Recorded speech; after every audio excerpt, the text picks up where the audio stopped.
je vais transmettre quelques vérités sur le Saint-Esprit pour que tu comprennes ce que le Seigneur va faire. Parce qu'il peut y avoir peut-être une confusion. Est-ce qu'un chrétien, quel qu'il soit, a le Saint-Esprit? Ça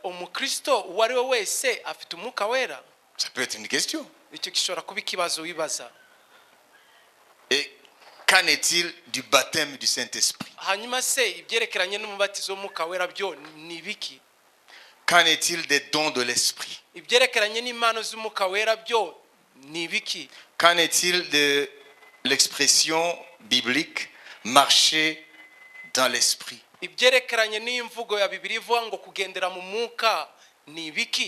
Qu'en est-il de l'expression être rempli de l'Esprit? Qu'en est-il de l'expression être revêtu de la puissance de l'Esprit? Ce ne sont pas des expressions interchangeables. Chaque expression a son sens. Alors je vais aller très vite. D'abord, pour rassurer la plupart d'entre nous. Comprenez? Parce que la confusion amène aussi la perte de confiance.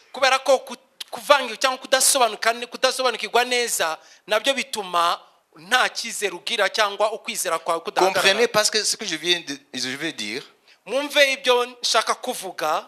parce que la plupart des églises n'enseignent pas ça. Parce que il faut une révélation. Et les gens sont dans la confusion, ils mélangent tout. Ce n'est pas seulement au Rwanda, partout dans le monde. Il y a très peu d'églises qui comprennent la différence de ces différentes expressions.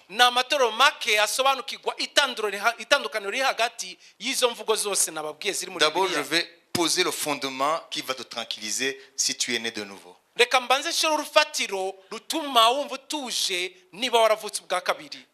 Allons dans Éphésiens 3 plutôt, verset 17. Il est dit, on va lire aussi dans 3 langues. En sorte que Christ habite dans vos cœurs par la foi, afin qu'étant enraciné et fondé dans l'amour, en sorte que Christ habite dans vos cœurs par la foi. Kandi ngo Kristo ahore mu mitima yanyu kubwo kwizera, kugira ngo ubwo mumaze gushorera imizi mu rukundo mukaba mushikamye. That Christ may dwell in your hearts through faith, that you, being rooted and grounded in love. C'est ça. Que Christ habite en vous par la foi. Ça veut dire, si tu es né de nouveau, que tu le sentes ou pas, Christ habite en toi. Pourquoi est-ce que la Bible dit par la foi? Christ habite en vous par la foi. Parce que la foi exclut la sensibilité. Le domaine de la foi est au-dessus du domaine des sens.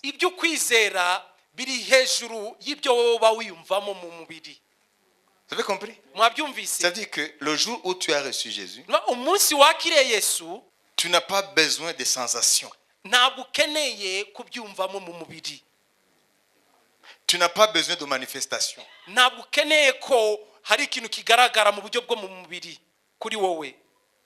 Est-ce que vous avez compris? Alors, même si c'est par la foi, Christ habite en nous. Par quel moyen?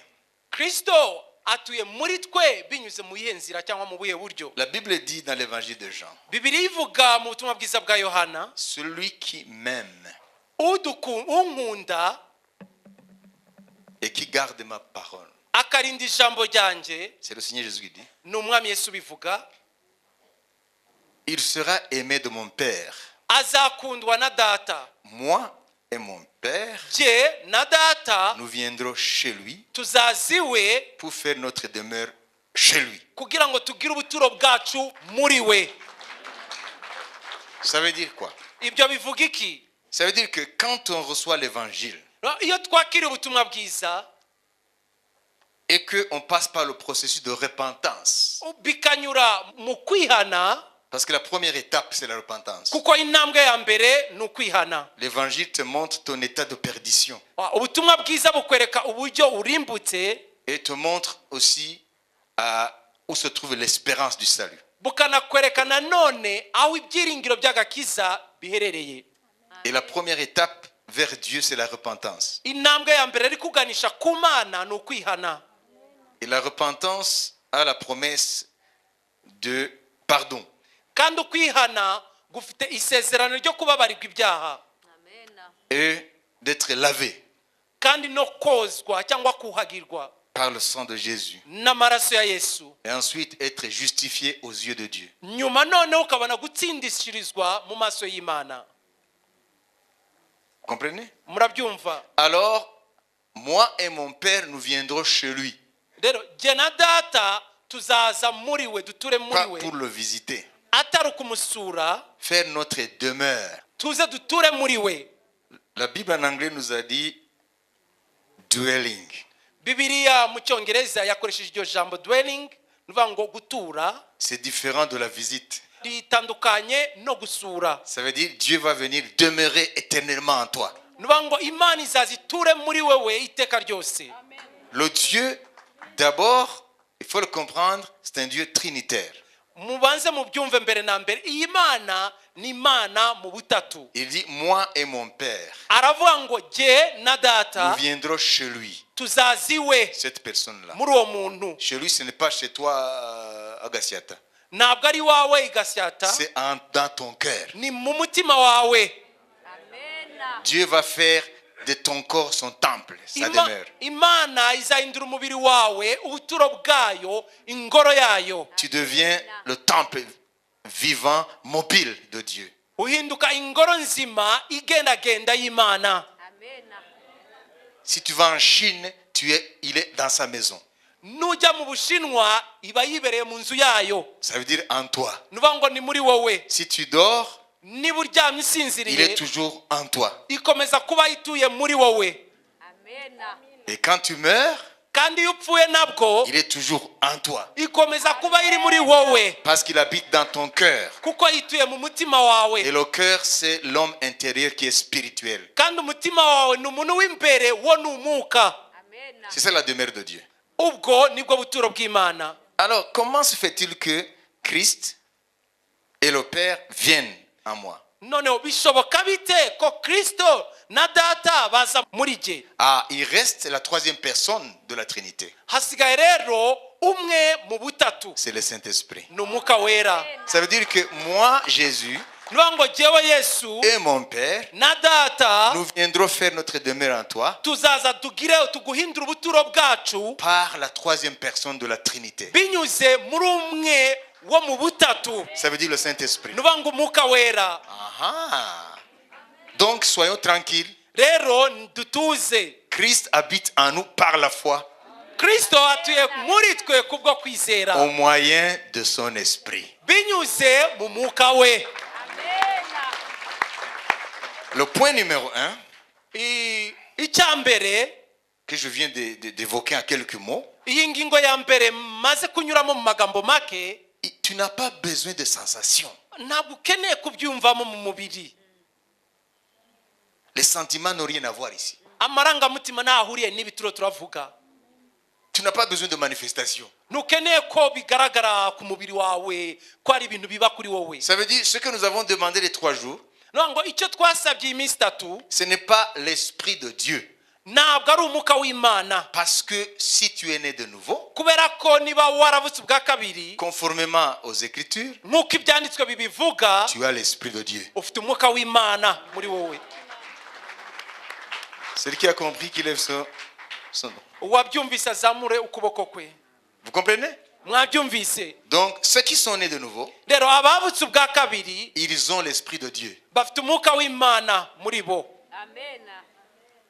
Vous comprenez? Mwabyumvise? Alors, l'étape qui suit. intambwe ikurikiraho ni iyi. Maintenant que tu as l'Esprit de Dieu, noneho ubu ufite umwuka w'Imana, la Bible te demande de marcher dans l'Esprit. Bibiliya igutegeka kugendera mu mwuka. Parce que tu es une nouvelle créature maintenant. kubera ko noneho ubu uri icyaremwe gisha.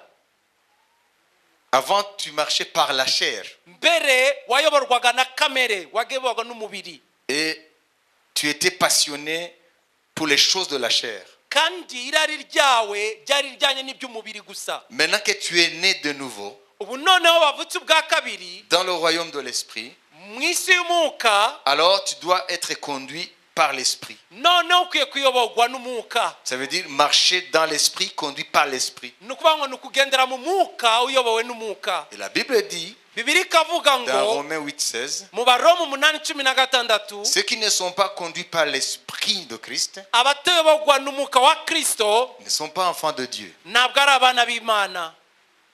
Comprenez? Les murabyumva? enfants de Dieu sont conduits par l'Esprit de Dieu. abana b'Imana bayobowe n'umwuka w'Imana. Et la Bible dit encore, Bibiliya ikongeraho kandi celui qui a ressuscité Christ d'entre les morts yazuye Yesu Kristo mu bapfuye ressuscitera vos corps mortels azazura imibiri yanyu ipfa par l'Esprit, kubw'umwuka, par son Esprit. kubw'umwuka we. Et la Bible souligne, kandi Bibiliya igaca akarongo, si du moins l'Esprit de Christ habite en vous. igaca akarongo ngo niba umwuka wa Kristo atuye muri mwe. Et la Bible continue, igakomeza ngo celui qui n'a pas l'Esprit de Christ udafite umwuka wa Kristo ne lui appartient pas. ntabwo ari uwe. Ce sont des vérités simples mais importantes. uku ni ukuri kw'ingenzi cyane. Hein? Amen. Donc tu as l'Esprit nuvuga ngo ufite umwuka par la nouvelle naissance, binyuze mu kuvuka ubwa kabiri, marche dans l'Esprit, gendera mu mwuka conduit par le même Esprit, uyobowe n'uwo mwuka, parce que tu es enfant de Dieu. kubera ko uri umwana w'Imana. C'est ça ton identité. icyo nicyo uri cyo. Alors, si ton corps meurt, umubiri wawe nupfa, l'Esprit de celui qui a ressuscité Jésus d'entre les morts, umwuka wuriya yazuye Yesu mu ça veut dire bapfuye, Dieu le Père, nuvuga ngo ni data va ressusciter ton corps azazura umubiri wawe par le même Esprit, kubw'uwo mwuka nyene, si du moins son Esprit habite en toi. niba uwo mwuka we utuye muri wowe. Tu vois? murabibona? Si l'Esprit habite en toi. niba uwo mwuka atuye muri Et la wowe, Bible continue, kandi Bibiliya igakomeza, celui qui n'a pas l'Esprit de Christ ne lui appartient pas. udafite umwuka wa Kristo ntabwo ari uwe. Alors, qui croit avoir l'Esprit de Christ maintenant? ndabaza rero, ninde yizera ko afite umwuka wa Kristo ubu noneho? Ah, il faut... Si tu es sûr, lève ta main. niba udashidikanya kuri icyo, zamura cyane. Ah. Si tu as compris, niba wasobanukiwe, tu ne peux pas douter. ntabwo ushobora kubishidikanyaho. Ok?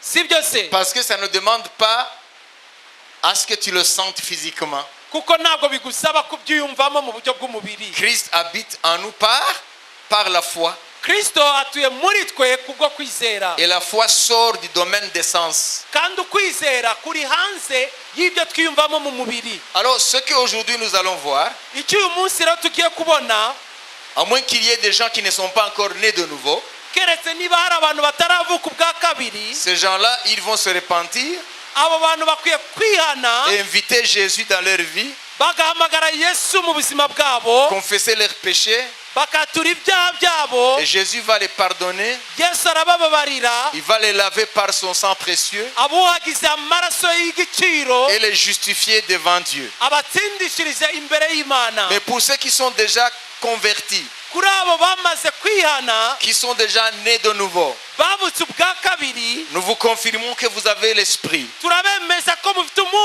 Mais je ne sais pas si vous marchez dans l'esprit. Mais je sais que depuis que vous avez reçu Jésus, lui et le Père, ils sont venus en vous par le Saint-Esprit et ils demeurent en vous. Alors, ce qui reste aujourd'hui, c'est quelque chose maintenant qui touche cette troisième personne de la Trinité. Je vais aller vite pour que nous ayons le temps de laisser Dieu faire ce qu'il veut faire. Mais écoutez très bien ce que je dis. Parce que la foi vient de ce qu'on entend. Ce qu'on entend de la parole de Christ. Ça veut dire si tu n'entends pas la parole,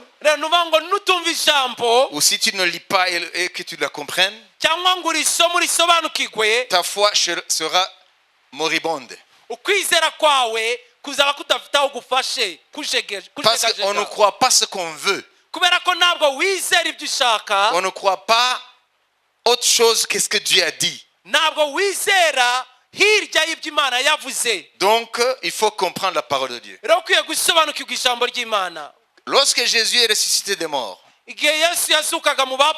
maintenant je viens tout droit au point. Il a passé 40 jours avec ses disciples. Après sa résurrection, en continuant à les enseigner beaucoup de choses dans l'esprit par rapport au royaume de Dieu.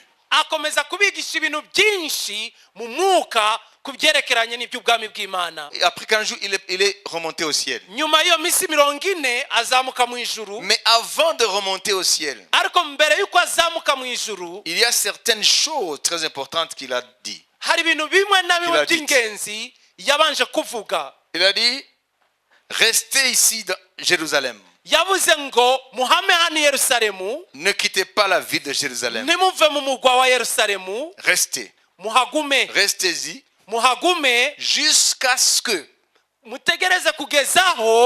vous receviez ce que le Père a promis.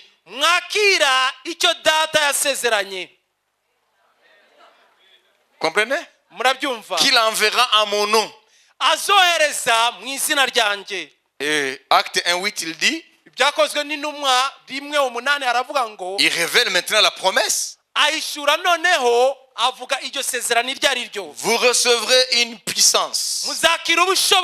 Le Saint-Esprit survenant sur vous. Et c'est là où vous serez mes témoins. À partir du centre du monde de Jérusalem, Judée, Samarie, jusqu'aux extrémités de la terre. Donc, la venue du Saint-Esprit.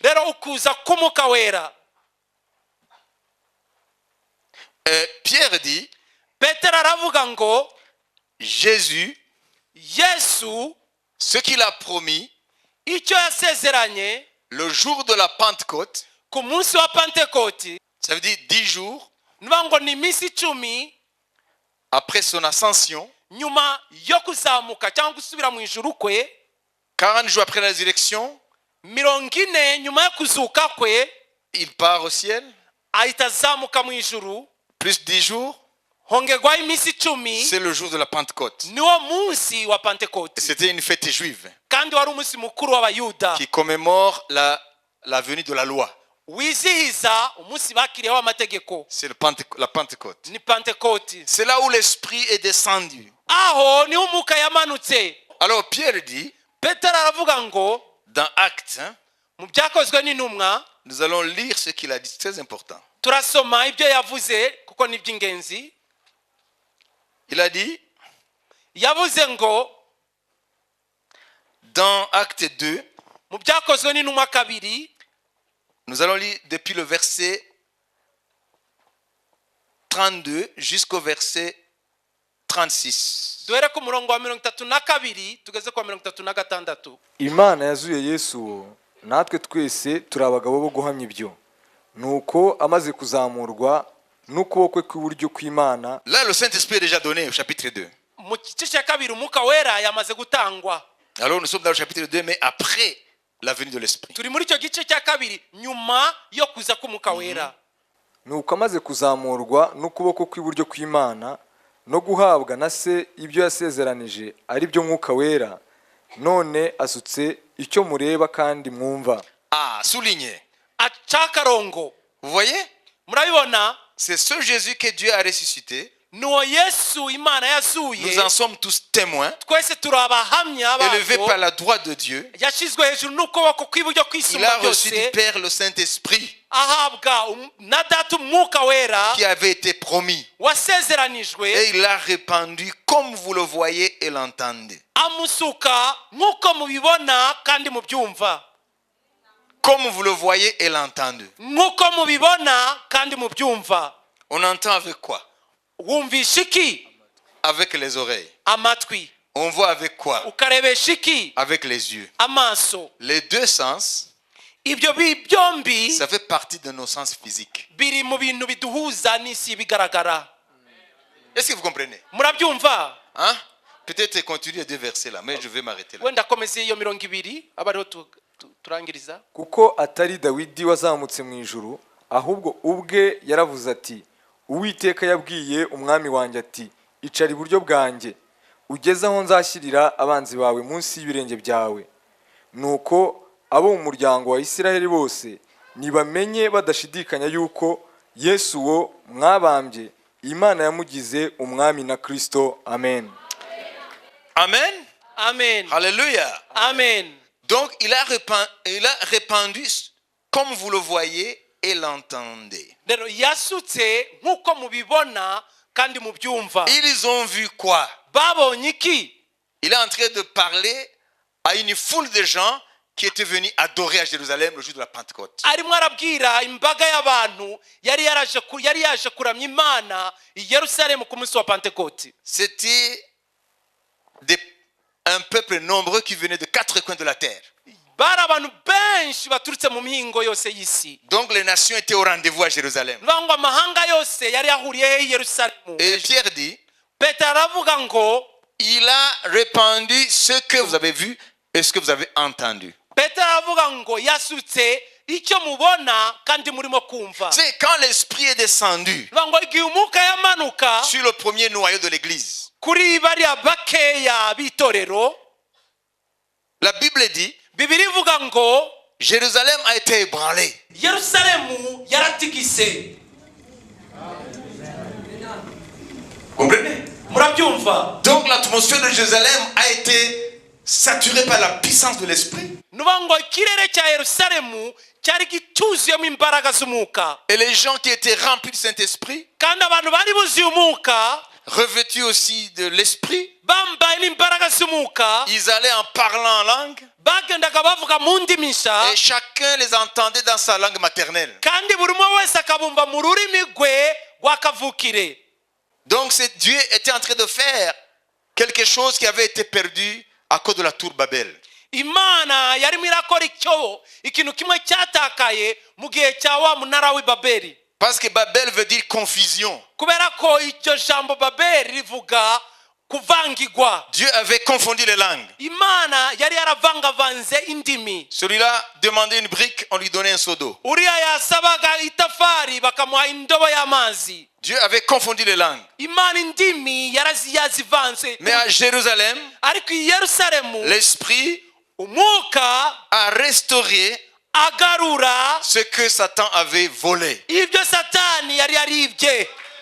Il parlait dans les langues célestes, Bavugaga mu ndimi z'ijuru, mais chaque personne à Jérusalem les entendait dans sa propre langue maternelle. ariko buri umwe wese mu bari Yerusalemu bakabumva mu rurimi rw'akavukire rwabo. Jusqu'à ce que certains disent ils sont ivres. Kugeza aho bamwe bavuga ngo aba bantu basinze. Ça veut dire ils ont vu leur état. Nuba ngo babonye uko bari bameze. Ils ont entendu ce qu'ils disaient. Bumva n'ibyo barimo kuvuga. Des merveilles de Dieu dans leur langue maternelle. Ibitangaza by'Imana mu rurimi rw'ababyeyi babo. Chaque personne dans sa langue maternelle. Buri umwe wese mu rurimi rw'ababyeyi be. Autant de personnes, autant de langues. Uko abantu banganaga niko n'indimi zanganaga. Autant de nations, autant de langues. Uko ibihugu byanganaga niko n'indimi zanganaga. byumvikanaga. Ce que je veux dire, Icyo nshatse kuvuga, lorsque Jésus vient en moi, iyo yose aje muri jye c'est par la foi. ni kubwo kwizera. Les sens n'ont rien à voir avec ça. Ibi mubiri Les ntahuriye sens, ça nabyo. veut dire la sensation. On n'a pas besoin de sensations. nuvuga ngo ntukeneye kubyumvamo mu mubiri. Tout le monde passe par là si tu es chrétien. buri umwe wese anyura aho ngaho niba uri umukristo. Est-ce que vous comprenez? Murabyumva? Ça veut dire la première étape de salut. nuvuga ngo intambwe ya mbere y'agakiza On n'a pas besoin de sensations. ntukeneye kubyumvamo mu mubiri. C'est par la foi ni kubwo kwizera. que Christ habite en vous, pas par la kristo foi. ature muri mwe kubwo kwizera. Ok? sibyo? Et la deuxième étape, intambwe ya kabiri rero c'est le domaine de l'esprit. ho n'iby'umwuka. Là alors, aho rero ce n'est pas par la foi. ntabwo ari kubwo kwizera. Il doit y avoir des manifestations. hakwiye kuba ikintu kigaragara mu buryo bw'umubiri. Écoutez, mwumve, lorsque tu reçois Jésus iyo wakiriye yesu pour la première fois, bwa mbere, ça veut dire quand tu l'invites dans ta vie, nuvuga ngo iyo umuhamagaye mu buzima bwawe tu n'as pas besoin de manifestations. ntukeneye ko bigaragara mu buryo bw'umubiri. Parce que c'est par la foi. kubera ko ni kubwo kwizera. Et la foi sort du domaine des sens. kandi ukwizera kuri hanze y'ibyo twiyumvamo mu mubiri. Tu n'as pas besoin de sentir que tu as reçu Jésus. ntabwo ukeneye kubyumvamo ko wakiriye yesu. Le thermomètre ne va pas monter. igipimo ntabwo kiri buzamuke. Tu es le même. uracyari wa Mais wundi. quelque chose de miraculeux s'est fait en toi. ariko ikintu cy'igitangaza cyakoretse muri wowe. Tu es né de nouveau. wavutse ubwa kabiri. C'est comme le vent, dit Jésus. ni nk'umuyaga niko yesu avuga. Souffle là où il veut, uhuha comme il uko veut. ushaka. C'est comme ça que l'homme qui naît de l'esprit. niko umuntu yabyawe n'ukubw'umwuka. Voilà pourquoi les gens échouent à cette première étape. niyo mpamvu abantu bananigwa kuri iyo ntambwe ya mbere. Parce que l'homme, dans sa déchéance, veut sentir pour croire. kubera ko umuntu mu kugwa kwe aba ashaka kubyumvamo mu mubiri kugira ngo yizere. Avec la chute d'Adam, hamwe no kugwa kwa adamu nous marchons par les sens physiques. tuyoborwa n'ibiduhuza n'isi y'ibi bintu bifatika. Est-ce que vous comprenez? murabyumva? Alors quand on reçoit Jésus, iyo rero wakiriye yesu, parce qu'il n'y a pas du spectaculaire, kubera ko nta bintu bigaragarira amaso ububona, ça se fait à l'intérieur. bikorekera indani imbere. Satan amène des doutes satani rero azana gushidikanya parce que tu n'as pas palpé. kubera ko ntabwo wabikorakoye. Vous avez compris? mwabyumvise? Donc ça fait intervenir la foi. ibyo rero bisaba ukwizera. Alors deuxième étape de l'esprit. intambwe ya kabiri rero y'umwuka, Là alors ça sort du domaine de la foi aho rero bigenda hirya y'ukwizera et ça devient palpable. bikaba ibintu rero bifatika. Qui a compris? ninde wasobanukiwe? Hein? C'est ce que Pierre dit. nibyo petero avuga. Il a répandu yasutse ce que vous voyez et entendez. icyo mubona kandi mwumva. Ça veut dire les oreilles. nuvuga ngo amatwi. Ici, quand Dieu va baptiser du Saint-Esprit, hano imana niza kubatiza mu mwuka, nous allons entendre. turaza kumva. Quand Dieu va baptiser le Saint-Esprit, imana nibatiza mu mwuka, nous allons le voir. turaza kubibona. Qui a compris? ninde wabibyumvise? Sur quelle base? kuri we rufatiro. Sur la base des Écritures. ku rufatiro rw'ibyanditswe. Le baptême du Saint-Esprit, umubatizo w'umwuka wera ça ne se fait pas en catimini. ntabwo ukorekera mu bwihisho, Non, non. ikintu kitagaragara. On entend et on voit urabyumva ukabibona. celui qui a été baptisé du Saint-Esprit. uwabatijwe n'umwuka wera Vous recevrez une puissance. muzakira ubushobozi, Le Saint-Esprit survenant sur vous. umwuka naza kuri mwe. Lorsque Dieu va vous baptiser du feu et du Saint-Esprit, imana nibabatiza mu muriro no mu mwuka, vous recevrez une puissance. murakira ubushobozi. Le Saint-Esprit survenant sur vous. umwuka naza kuri mwe. Il y a 4 mots hari amagambo ane que le grec utilise pour parler de puissance.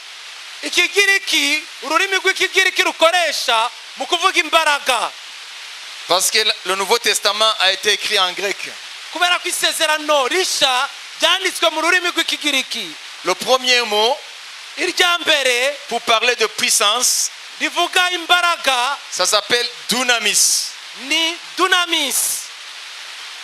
Nous sommes en train de voir Acte 1:8. Turiho turareba ibyakozwe n'intumwa rimwe 8. Vous recevez une puissance. Muzakira imbaraga. Le Saint-Esprit survenant sur vous. Umwuka naza kuri mwe. Ça c'est le baptême du Saint-Esprit. Uwo ni umubatizo w'umwuka wera. Ça c'est le baptême du Saint-Esprit. Uwo ni umubatizo w'umwuka wera. Pourquoi est-ce que Dieu baptise Saint-Esprit? Kubera ko Imana ibatiza mu mwuka wera. Ceux qui ont reçu Jésus. Abakiriye Yesu. Pourquoi est-ce qu'il est baptisé Saint-Esprit? Kubera ko ibabatiza mu mwuka wera. Nous allons le comprendre en comprenant les 4 concepts du mot puissance en grec. Turabyumva mu gihe turi busobanukirwe aya magambo ane yo kigiriki avuga imbaraga. Il y en a qui ne lisent pas la Bible. Lis vite Acte 1:8. Dusomera ibyakozwe n'intumwa rimwe 8. Toi qui ne lis pas la Bible, comprends ce qu'on va lire. Wowe udasoma Bibiliya umva ibyo bagiye gusoma. Voilà, vous recevez une puissance. Muzakira imbaraga. Umwuka wera nabamanukira. Kandi muzaba abagabo bo kumamya i Yerusalemu, Yudaya yose ni Samariya no kugeza ku mpera y'isi. Amen. Amen. Amen. Donc le mot puissance, rero iri jambo imbaraga, la première signification, ubusobanuro bwaryo bwa mbere, parce qu'il y a 4 mots en grec pour exprimer la puissance. Kubera ko hari amagambo ane mu kigiriki akoreshwa mu kuvuga imbaraga. La première c'est dunamis. Irya mbere ni dunamis. Dunamis c'est la puissance agissante mais qui est latente. Ni imbaraga zikora ariko zimeze nk'izisinziriye. Dunamis c'est la puissance qui est là, ni imbaraga ziba ziraho mais qui n'est pas encore passée à l'acte. Ariko zitarakoreshwa cyangwa zitarakora. Dunamis. Vous recevrez dunamis. Muzakira dunamis. L'Esprit de Dieu en venant sur toi, umwuka naza kuri wowe, c'est le dunamis. Ni dunamis. C'est une puissance qui n'est pas encore passée à l'acte. Ni imbaraga zitarakora. Voilà pourquoi niyo mpamvu partout Jésus passait, aho Yesu yanyuraga hose, ou les apôtres, cyangwa intumwa, il n'allait pas ressusciter tout le monde en cours de route et guérir tous les gens. Ntabwo yagendaga azura abantu bose cyangwa akiza abantu bose mu nzira aho yanyuraga. Ça ne veut pas dire que ntabwo bivuga ngo il n'avait pas la puissance. Ko atarafite ubushobozi cyangwa imbaraga. Le dunamis est là. Iyo dunamis yari ihari. C'est la puissance qui n'est pas encore passée à l'acte. Ni imbaraga zitarakoreshwa. Regardez Pierre et Jean. Reka turebe Petero na Yohana. Lorsqu'ils allaient au temple, igihe bari berekeye kuri mu ngoro, je pense qu'ils ont rencontré beaucoup de pratiques. Ndatekereza ko bahuye n'abantu baremaye benshi. Mais ils sont partis. Ariko baritambukira Mais barigendera. en arrivant devant la portique de Salomon, ariko bageze kuri rya rombo rya Salomo, il y avait un homme qui était né paralytique. hari umugabo yari yaravutse aremaye. Et quand ils arrivent à sa hauteur, bageze aho yarari, ils stoppent net. barahagarara ako kanya. Et Pierre et Jean le regardent. Petero na Yohana baramureba. Et lui, il croyait qu'ils allaient donner de l'argent. we atekereza ko bagiye kumuha amafaranga. Et Pierre et Jean disent, Petero na Yohana bavuga ngo, regarde-nous, dutumbire, nous n'avons pas d'or ni d'argent. ntabwo dufite izahabu ntabwo dufite Mais n'ifeza. ce que j'ai, ça c'est Pierre. ariko icyo dufite wo ni Petero yabivuze. Au nom de Jésus de Nazareth, mu izina rya Yesu w'i Nazareti, lève-toi. haguruka. Et Pierre Petero prend sa main, afata ukuboko le kwe, fait lever, aramuhagurutsa, instantanément, ako kanya il se lève arahaguruka, et il est guéri. arakira. Alors je vais vous demander, Reka mbabaze rero, est-ce que lorsqu'ils ont quitté la maison pour le temple, igihe bavaga mu rugo iwabo berekereye ku ngoro, ils n'avaient pas le dunamis? ntabwo bari bafite dunamis se? Dunamis, ça veut dire la puissance. Dunamis ni ngo ni imbaraga. Ils l'avaient?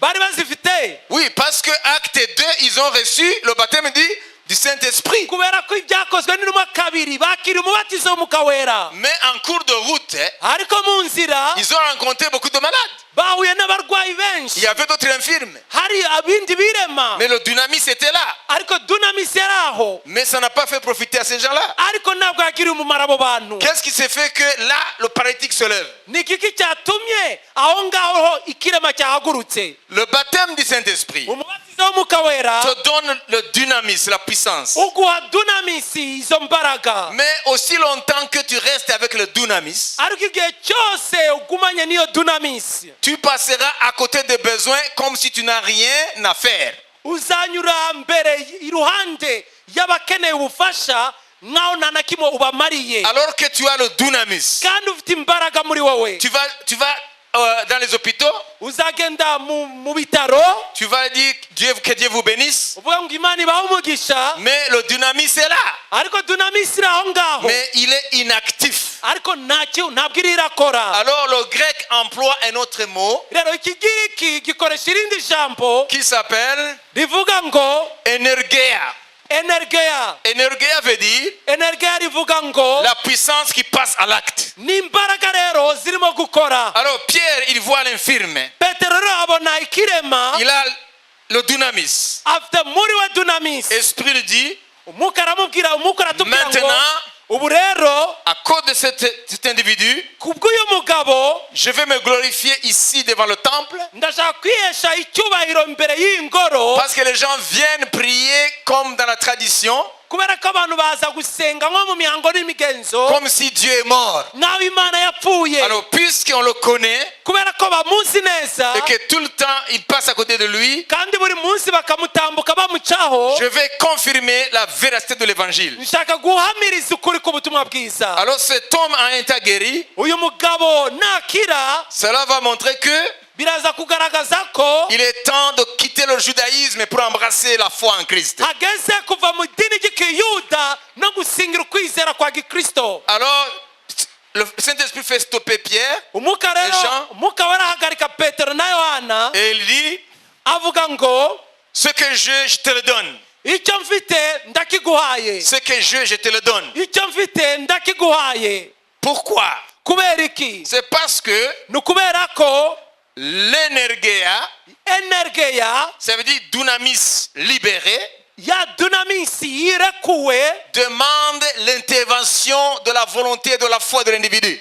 bisaba ugukoresha ukwizera kwa kuri uyifite. Ça veut dire la foi libère dunamis, et cette fois, quand tu libères dunamis, ça c'est l'energeia. ukwizera kurekura iyo dunamisi kandi iyo dunamisi irekuwe niyo energeya. Aussi longtemps que tu n'exerces pas la foi, igihe cyose rero kwizera kwawe utagukoresheje la puissance dunamis sera latente en toi. imbaraga izo dunamisi zicara zisinziriye muri wowe. Tu passeras à côté des gens comme celui qui n'a pas le dynamis. uzatambuka abantu nkaho udafite dunamisi muri wowe. Est-ce que vous croyez que Jésus, tout le temps, en étant dans un salon, il était en train de ressusciter les morts? Non. muratekereza ko Yesu buri gihe aho yaraba yicaye mu nzu yaba arimo arasura abapfuye buri mwanya? Non, regardez quand il allait visiter Lazare et ses sœurs-là. do igihe yagiye gusura Lazaro na bashiki be Mais il parlait comme un simple homme. yaganira nabo nk'umuntu On usanzwe lui servait à manger. bakamugaburira. Bien sûr, il ne s'écartait pas de sa mission. birumvikana ntabwo yava mu ntego y'umuhamagaro we. Mais on ne voit pas en train de guérir, de chasser les démons tout le temps. ariko ntabwo tumubona akiza abantu yirukana amadayimoni buri kanya. Ça veut dire le dunamis, niba ngo dunamis aussi longtemps que tu ne le libères, igihe cyose utarayirekura il est là, ibihari inopérant. ariko isinziriye. C'est une puissance qui n'est pas encore en acte. n'imbaraga ziba zitarakoreshwa. Alors c'est notre responsabilité, rero ni inshingano yacu de nous qui avons déjà le baptême de l'esprit, twebwe twamaze kwakira umubatizo w'Umwuka Wera d'user maintenant d'energeia, gukoresha energeya libérer le dunamis. tukarekura iyo Et dunamisi. le dunamis va accomplir des miracles. iyo dunamisi igakora ibitangaza. Les gens qui vont là-bas prophétiser à travers, chez la maman qui va au marché, chez le taximan, non, ça ce n'est pas l'esprit de Dieu. abantu bagenda bagahanura uko babonye mu muhanda uwo bahuye wese nawe ibyo ntabwo ari umwuka w'Imana. Le dunamis est là. dunamis biraho. Il ne peut pas agir sans ta volonté. Ntabwo ishobora gukora hatabayemo ubushake bwawe. Parce que c'est ta foi qui va libérer le dunamis. Kuko nukwizera kwawe kuri bure kuri yo dunamis. C'est ce qu'on appelle energeia. Nibyo rero byitwa energeia. La puissance qui passe en acte. Ni imbaraga noneho zinjiye mu gukora. Alors Pierre a libéré le dunamis. Petero rero yarekuye dunamis. Amen. Amen. Et le miracle s'est opéré. Igitangaza rero kirakoreka. Alors pour faire vite, le troisième mot Rero kugira ngire vuba ijambo rya gatatu qui parle de la puissance en grec, rivuga imbaraga mu kigiriki c'est exousia. ni exousia. Exousia veut dire Bivuga ngo l'autorité souveraine.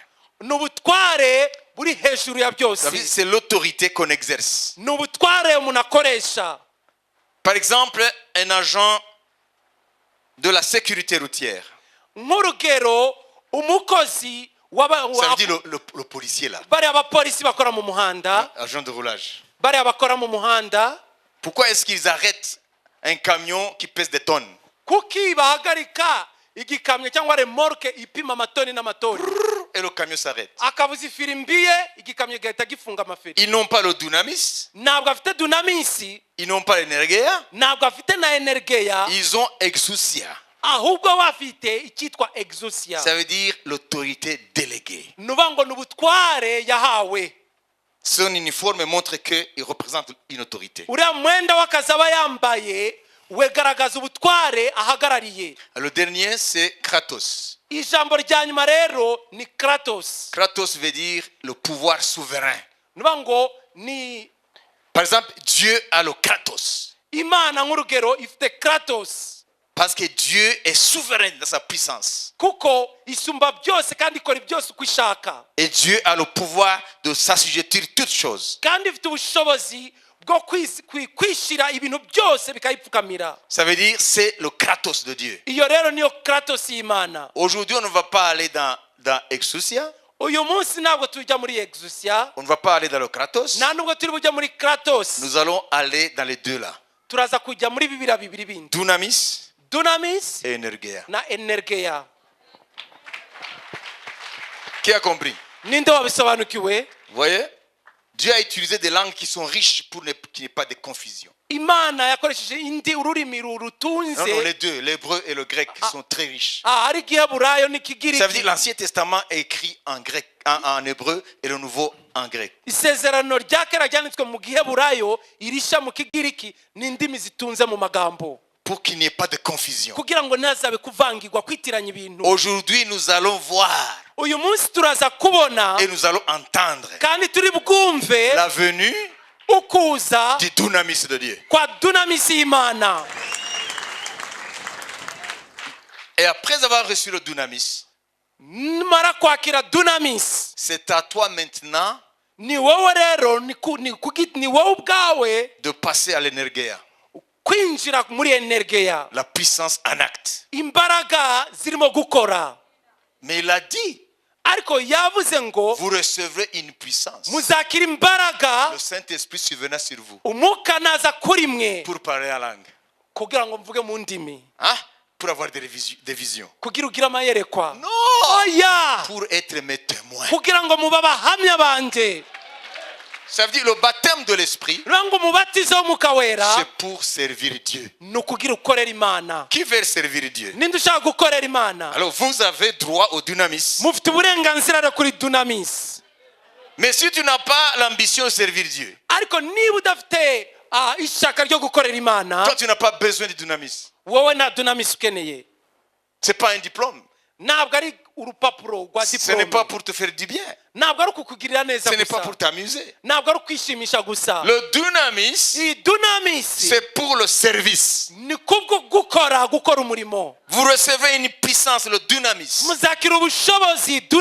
L'esprit venant sur vous. Et vous serez mes témoins. Dans Jérusalem, Judée, Samarie, jusqu'au Rwanda.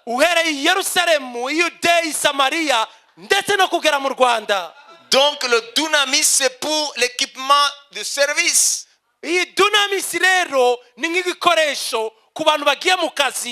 Satan ne peut résister à quelqu'un qui a le dunamis et qui connaît qui l'a et qui sait de qui il le tient et qui connaît son identité et aussi ose le mettre en acte.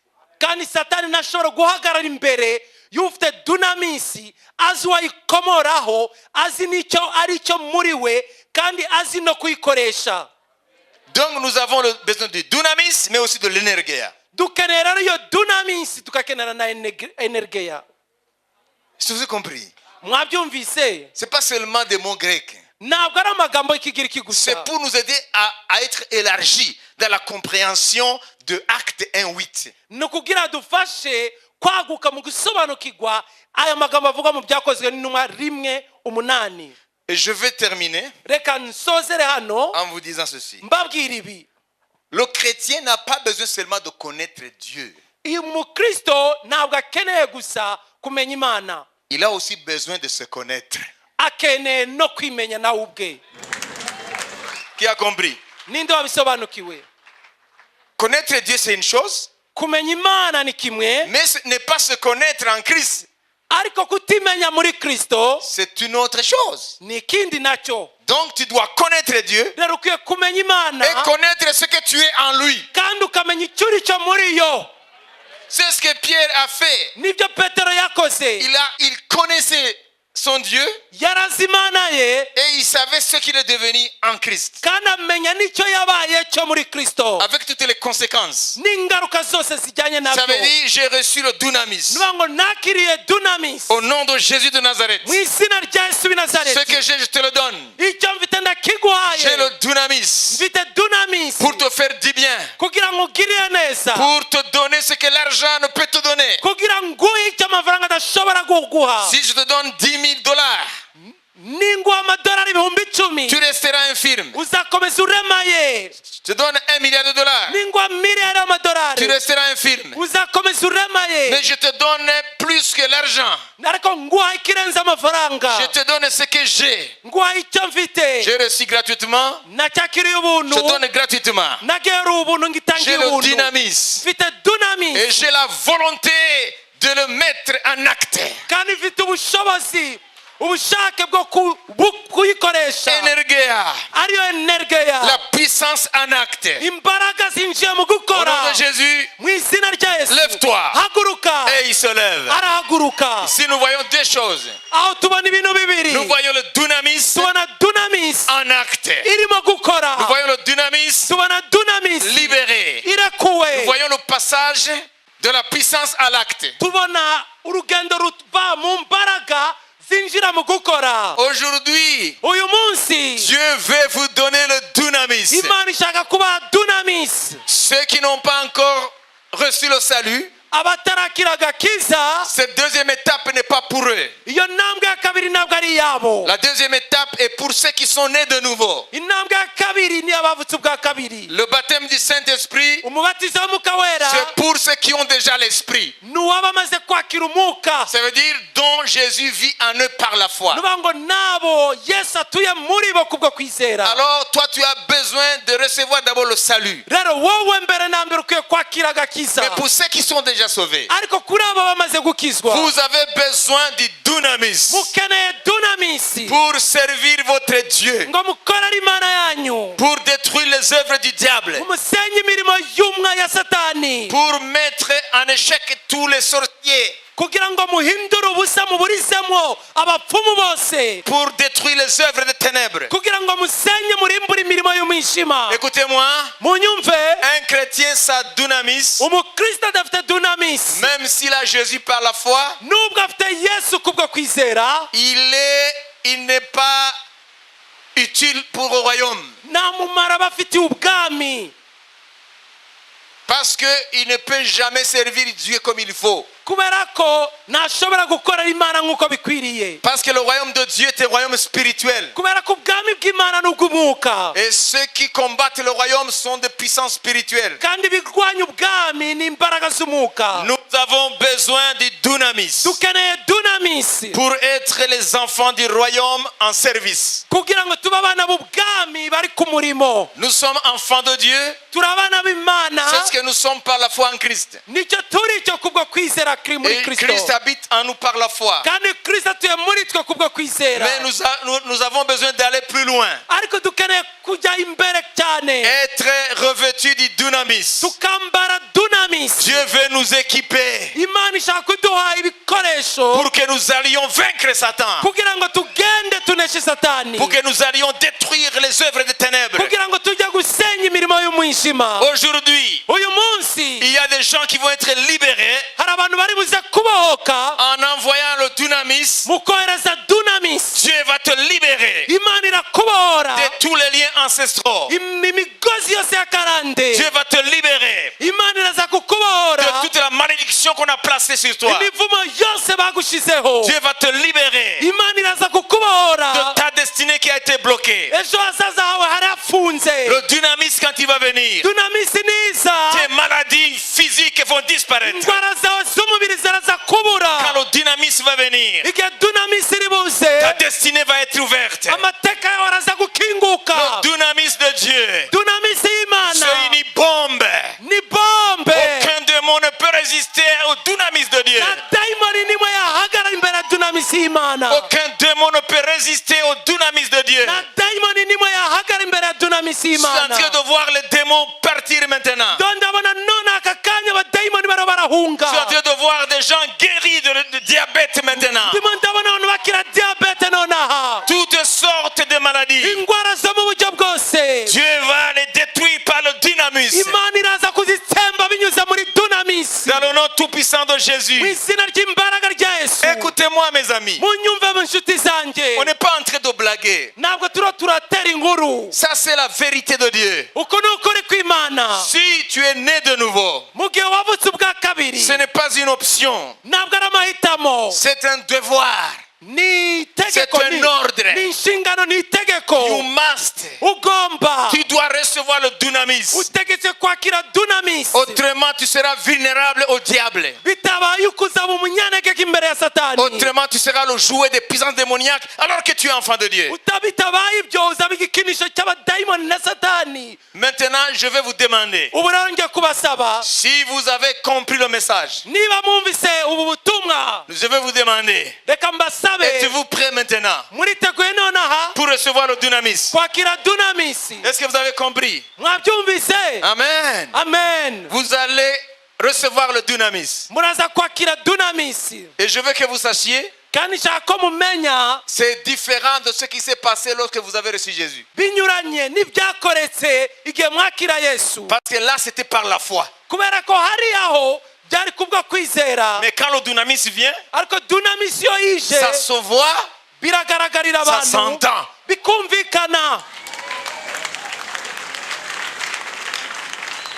Vous allez être baptisé du Saint-Esprit. On va le voir, on va l'entendre. Il y en a des gens ici qui vont être ivres. Il y en a qui vont être délivrés en vomissant des choses pas jolies à voir.